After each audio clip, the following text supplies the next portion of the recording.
When you look at my topic is the role of Induku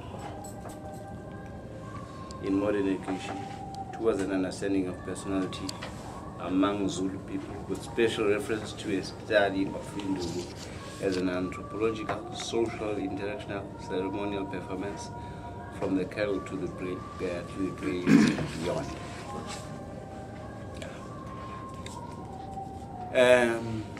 I know the first thing that I need to maybe explain is what is Induku.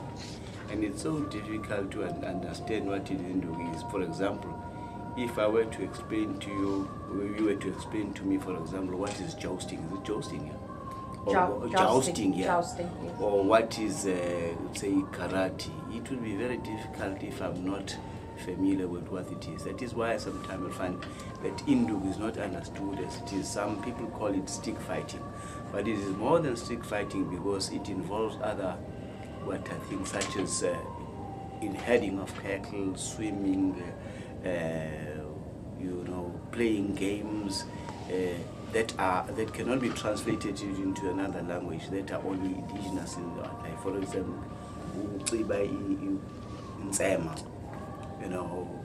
you may mention many other games that are played by head boys. So which means my type in my research, I am doing this. I am looking at myself from the age of 5 up to today, okay? Reflecting on things that, how I came about to aware of who I am, aware of other things, and how this awareness helped me to be able to do what I am doing in my job.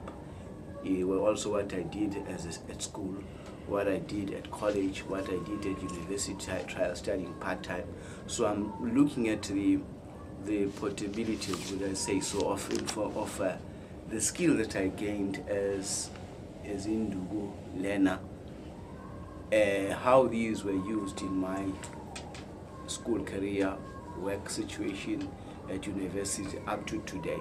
Not only am I looking at that, I'm also looking at what my friends did, as what we did as head boys, and how this played a role in developing my personality and the personalities of other people, of my friends. Not only am I looking at that, it has also helped me to really understand myself. In a way, it has given me identity that I was lacking. Lacking in what way? In that there were questions that I was asking from, for example, I was asking myself, they called me Jerome Gumeda, and went back to find out, but I'm not actually Jerome Gumeda.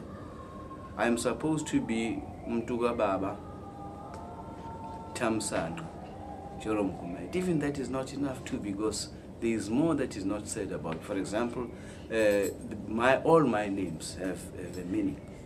Jerome, for example, means holy name. Mtuga Baba, which means my father's person, which was a way in which my father was trying to tell the family that he liked me a lot. Another one is Tamsano, which means lucky.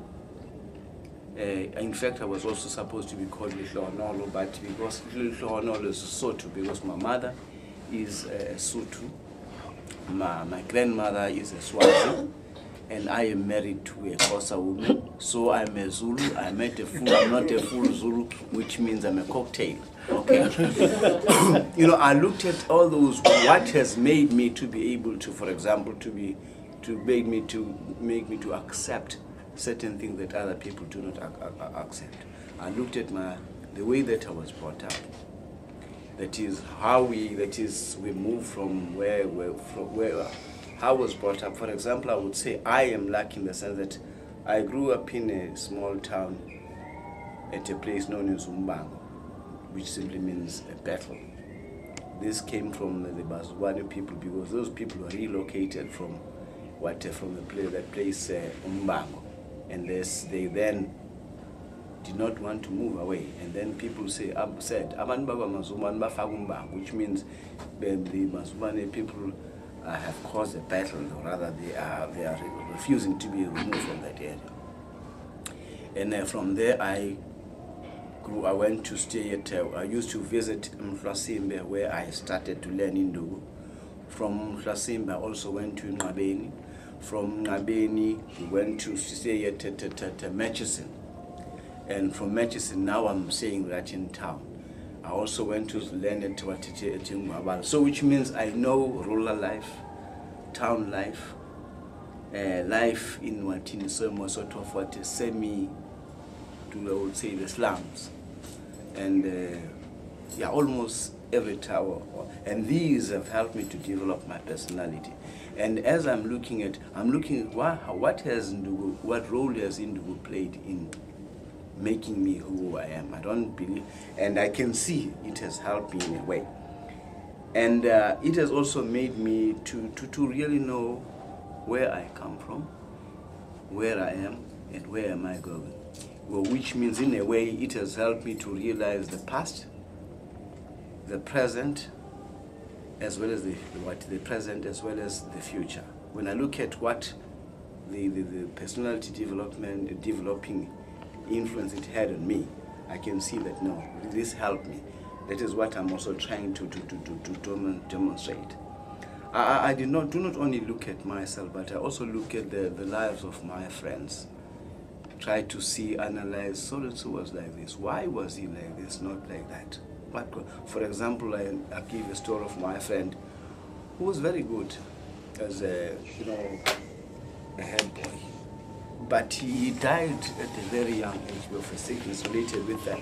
So he became mad. Parents were trying to let him to force him into academic education, but when I look at it, he was not supposed to go into this. He was brilliant in everything.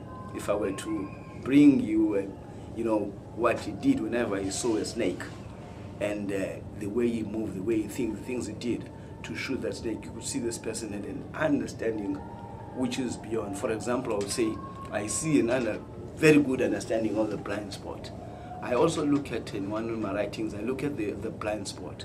How do I use the blind spot? What is my blind spot? How do I use the blind spot to lead others? For example, I was a principal at Mtusi. How I use the blind spot to lead them? How I use the blind spot again to lead them without them seeing that I'm leading them. And also look at how the blind spot can be used in life in a way as a way of leading people.